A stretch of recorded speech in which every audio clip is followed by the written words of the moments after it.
I went to that World Internet Summit last year, and unfortunately I could only be there for a couple of days of it, but I learned a lot there. And one of the things that was said at that was, what do you want to be doing with your business in 3 months' time? 90 days, I think was the word on it. You know, that would have taken us up to end of February. A lot of people said, yes, I'm going to be doing, you know, making money on the internet, I'm going to set up my site. I would guess most people there didn't do anything with it. No. I've thought about it, but my other business has taken over. And I think you do need to take a step back and say, okay, what do you really want to be doing? What's your real passion? What's your purpose? And why you'll do it? And you know, lots of people talk about it. And Claude asked a very perceptive question of Penny when she was talking about NLP. What's the business world's perception of NLP? And I think people get clouded by it. They hear this word NLP and think it's mumbo jumbo, it's whatever, it's not going to work for me. But actually, it's all about, as Penny said, helping people change, helping people realise how they can do things better. And I think there's a big link here between the internet, as people are saying it's something that entrepreneurs are doing, it's one-man bands, people talking about becoming financially free, it's one world, but we're in the business world, we don't do that stuff. But I think the two are merging a lot quicker than we think they are. And I think you need to be on that wave now to get with it effectively, because I think all of our businesses can do better on the internet or in other ways as well. You know, think about it. I remember I flew to Boston in 2000 and I bought a book called How to Set Up Your Own Internet Business. In 2000 when I was going out for a conference in Boston, bought this book. The world was buzzing about the internet then. A year later, it went downhill. Everyone, the internet is the worst thing. It's going to, you know, .com bubbles burst. And then it picked up again, and it's changed completely since like then. Property again, isn't it? Yeah, I mean, it's up and more down. sustainable, yeah. And my view is we need to be with it now, because in a few years' time, it's going to be changing again. Absolutely. But you need to get on this wave and start working on it, and think about how your business, whatever that business is, can work in different ways. Because actually, all we're here for, in fact, you actually said it really clearly at the beginning.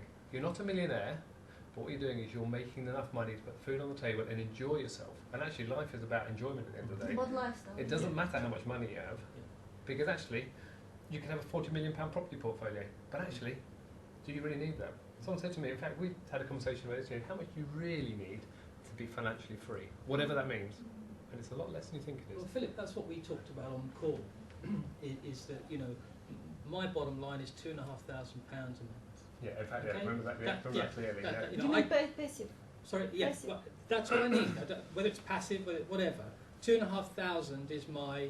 I can live very comfortably the lifestyle that I choose wherever I live in the world when I have £2,500. When people talk about being a multimillionaire and what, that's fanciful. Yes, of course that's a long-term objective, but that's not the first step. The first step for me is what do I need to create to generate a £2,500 income per month on a regular basis, so I don't have to actually do anything other than be enjoying the lifestyle I do. Totally agree. But you know totally agree what with I found out when I interviewed these guys?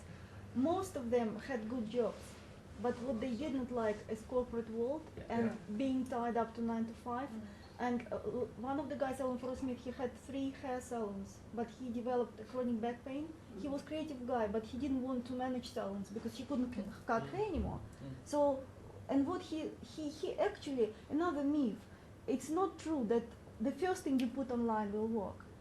It took Tom Hua 17 months before he made his first dollar. And Tom Hua is multimillionaire. When he told me that, I was like, what, 17 months? Are you stupid? No. But these days there was no World Summit or whatever. Yeah. They were not getting the information. David Kavanagh, it took him 7 years.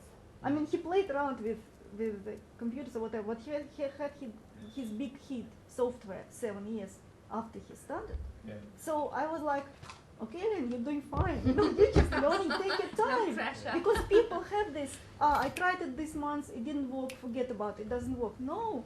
Yeah. And I think there's a lot to be said in business about that. You know, we all know the I stories joined of Amway, and the next day I wasn't a millionaire. Yeah. Network marketing doesn't work. Yeah. And we all know the story of, you know, Colonel. Who's heard of Colonel Sanders? Yeah. How many times did he go to the bank to set up his Kentucky Fried Chicken? I can't remember the exact figure, but it was something like 1,000 times. Walt Disney, he went round trying to promote this thing that he was going to set up a theme park, and he was going to have ducks and a mouse entertaining children. And the bank said, "You must be mad." And he went round something, and I can't remember the exact figure again, something like 900 different banks, knocking on the doors. And every time they said, "No, you're stupid, go away." And he went away, and they went back to another one, It's the and very another one, last another one, one. yeah. And the last one Absolutely. said, "Actually, yes, I invest in that." Now we all know what's happened to that one. So I'm just going to bring the meeting to a close actually now. There's a quote which I've just read just to finish this for our section. It's actually on the Hyatt's piece of paper in front of me, actually, from Winston Churchill.